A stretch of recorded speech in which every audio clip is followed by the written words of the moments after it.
Hi good morning girls. मैं Mrs Sangeeta Jacob's हूँ। आपका इतिहास की क्लास में स्वागत करती हूँ।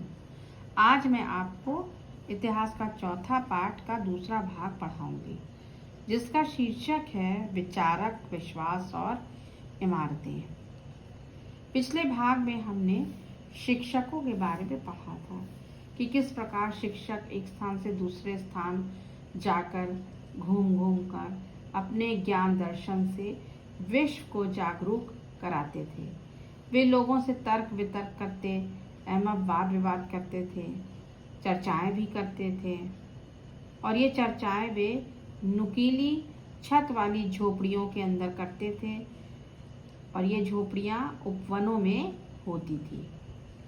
ऐसे ही दो शिक्षकों के बारे में आज हम आपको पढ़ाएंगे, और ये दो शिक्षक हैं महावीर स्वामी और गौतम बुद्ध। तो आज हम बच्चों महावीर स्वामी के जीवन के बारे में पढ़ाएंगे, उनकी क्या क्या शिक्षाएं थी।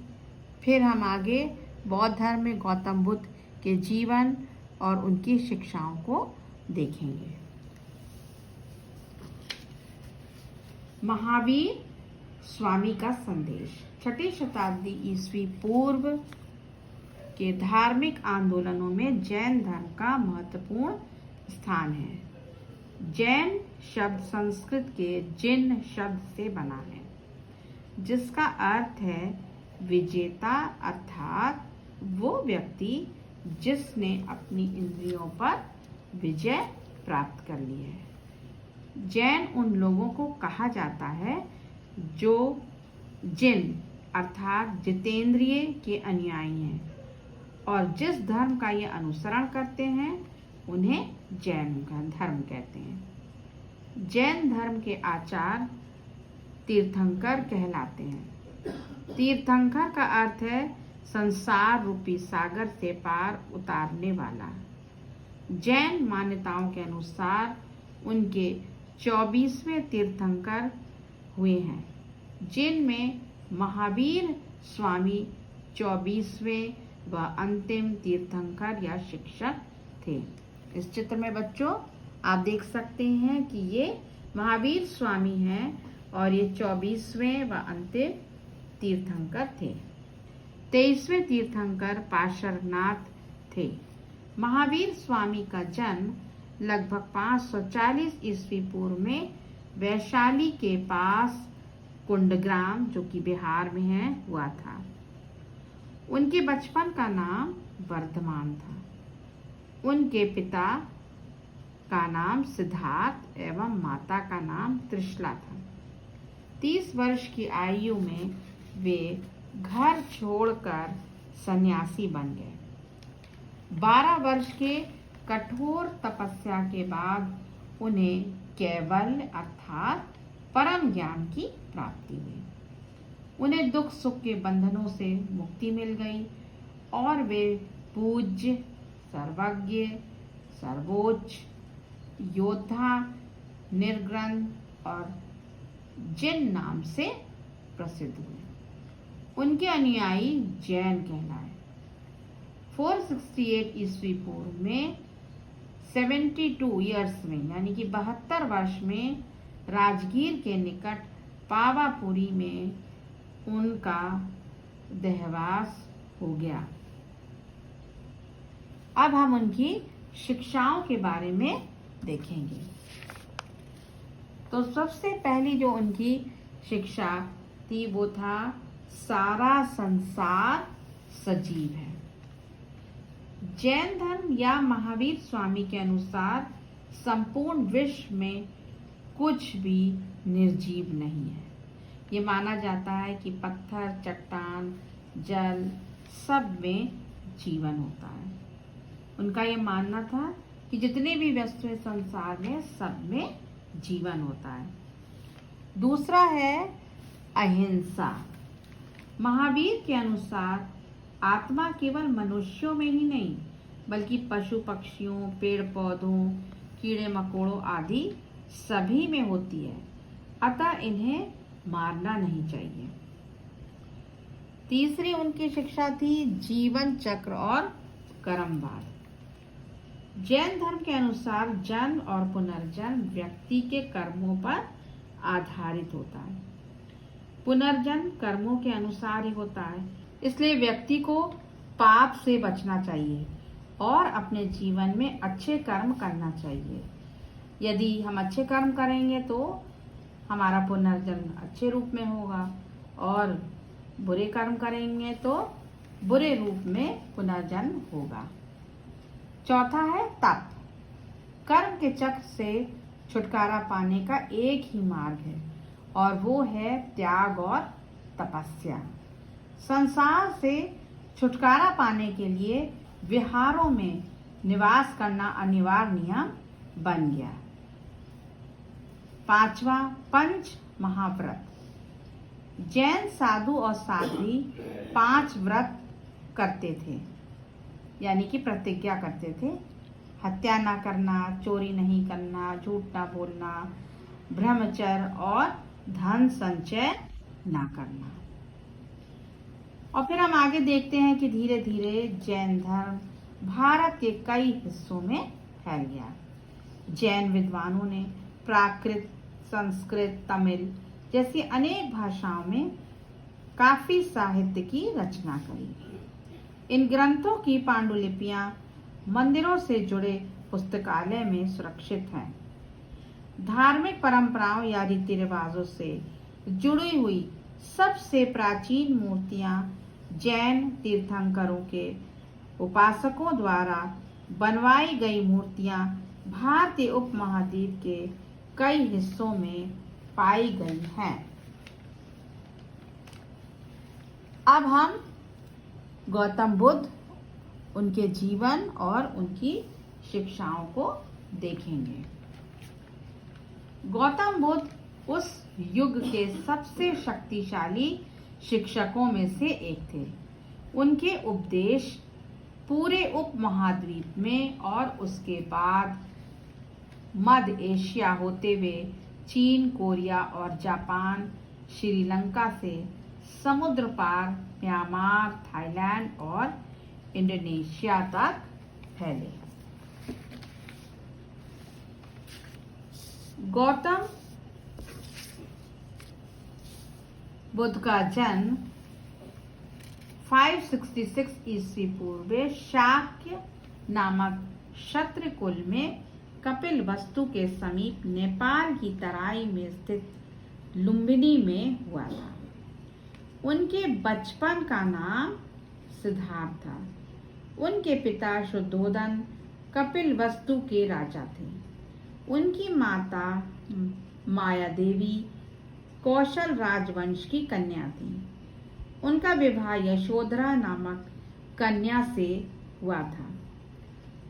यशोधरा से उनको एक पुत्र राहुल प्राप्त हुआ। उनको अपने घर में सभी सुख प्राप्त था, परंतु एक बार उन्होंने अपने रथकार यानी कि जो रथ चलाता है उससे उन्होंने शहर घुमाने के लिए कहा। बाहरी दुनिया की ये उनकी पहली बहुत ही दुखदाई यात्रा थी। एक वृद्ध व्यक्ति, एक बीमार को और एक लाश को देखकर उन्हें बहुत दुख हुआ। इस चित्र में आप देख सकते हैं बच्चों कि गौतम बुद्ध अपने रथ में बैठे हुए हैं और ये रथ चलाने वाला है और यहाँ पे एक वृद्ध व्यक्ति है। फिर एक मरे हुए व्यक्ति को अंतिम संस्कार के लिए लोग ले जा रहे हैं। तो इस दृश्य को देख करके गौतम बुद्ध बहुत दुखी हुए। अंत में एक शांत सन्यासी जिसे मानो बुढ़ापे, बीमारी और मृत्यु का कोई डर नहीं था को देखकर सिद्धार्थ ने सन्यासी बनने का निश्चय किया और 29 वर्ष की आयु में अपने घर, अपनी पत्नी तथा अपने बेटे को परित्याग कर दिया और सन्यासी बन गए। इस घटना को महाभिनिष्क्रमण अर्थात महात्याग कहते हैं।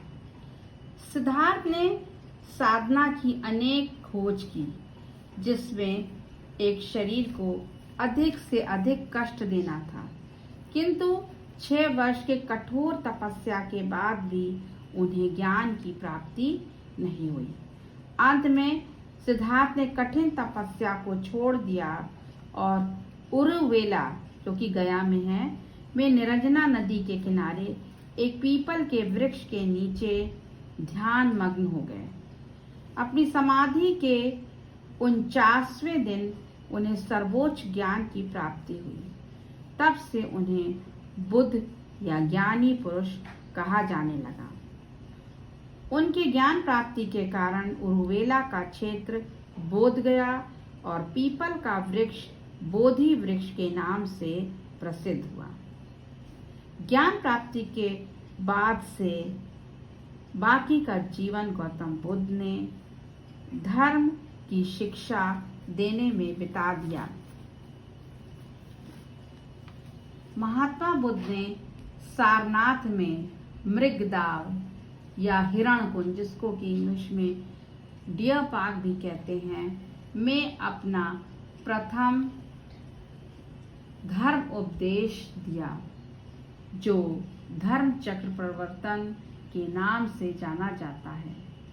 ये उपदेश इन्होंने अपने पहले 5 शिष्यों को दिया था। और इस चित्र में आप देख सकते हैं बच्चों, गौतम बुद्ध बैठे हैं और यहाँ पर इनके 5 शिष्य भी हैं। इसमें आप देख सकते हैं ये बैठे हैं और इनके 5 शिष्य हैं, जिनको वे अपना प्रथम उपदेश दे रहे हैं। इनके नाम भी हम आपको बता देते हैं।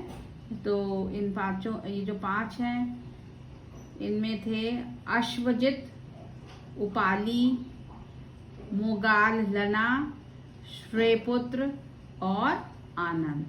तो ये इनके प्रथम 5 शिष्य थे, जिन्होंने अपना पहला धर्मोपदेश दिया। अब हम बुद्ध की शिक्षाओं को देखेंगे। बुद्ध की शिक्षाओं को सूत पिटक में दी गई कहानियों के आधार पर पुनर्निर्मित किया गया है। कुछ कहानियों में उनकी अलौकिक शक्तियों का वर्णन है और कथाएं भी हैं, जो अलौकिक शक्तियों की बजाय बुद्ध ने लोगों को विवेक और तर्क के आधार पर समझाने का प्रयास किया। पहली शिक्षा उनकी है, विश्व अनित्य है। बौद्ध दर्शन के अनुसार विश्व या यह संसार लगातार बदल रहा है। यहाँ कुछ भी स्थायी या शाश्वत नहीं है। इस संसार में दुख मनुष्य के जीवन का तत्व है, यानी कि सभी के जीवन में दुख है। मध्यम मार्ग, बुद्ध का कहना था कि मनुष्य को ना तो घोर तपस्या करनी चाहिए, बल्कि मध्यम मार्ग अपनाकर मनुष्य संसार के दुखों से मुक्ति पा सकता है। तीसरा, भगवान का होना या ना होना अप्रासंगिक। बौद्ध धर्म की प्रारंभिक परंपराओं में भगवान का होना या होना अप्रासंगिक था। समाज का निर्माण मनुष्यों द्वारा। गौतम बुद्ध मानते थे कि समाज का निर्माण मनुष्यों ने किया था, ना कि ईश्वर ने। इसलिए उन्होंने राजाओं और गृहपतियों को दयावान और आचारवान होने की सलाह दी। व्यक्तिगत प्रयास पर बल। व्यक्तिगत प्रयास से सामाजिक परिवेश बदला जा सकता था, ये उनका कहना था, ये उनका मानना था। व्यक्ति केंद्रित हस्तक्षेप तथा सम्यक कर्म पर बल। गौतम बुद्ध ने जन्म मृत्यु के चक्र से मुक्ति, आत्मज्ञान और निर्वाण के लिए व्यक्ति केंद्रित हस्तक्षेप और सम्यक कर्म पर बल दिया। और अंतिम है निर्वाण। निर्वाण का अर्थ था अहंग और इच्छा का समाप्त हो जाना, जिससे गृह त्याग करने वालों के दुख के चक्र का अंत हो सकता था। बुद्ध परंपरा के अनुसार अपने शिष्यों के लिए उनका अंतिम निर्देश था, तुम सब अपने लिए खुद ही ज्योति बनो, क्योंकि तुम्हें खुद ही अपनी मुक्ति का रास्ता ढूंढना है। अपने जीवन के 45 वर्षों तक गौतम बुद्ध ने सारनाथ, मथुरा, राजगीर, गया, पाटलिपुत्र, कपिलवस्तु आदि में अपने धर्म का प्रचार किया। 80 वर्ष की आयु में कुशीनगर में 486 ईस्वी पूर्व में उनका देहावसान हो गया। उनके देहावसान को महापरिनिर्वाण कहा जाता है। तो बच्चों, आज का पाठ यहीं समाप्त होता है। उम्मीद है आपको समझ में आया होगा। और आज के वीडियो में मैं आपको क्वेश्चन नहीं दे रही हूँ, परंतु अगले वीडियो में जब पाठ समाप्त होने पे आएगा तब मैं आपको क्वेश्चन आंसर दूंगी। Thank you.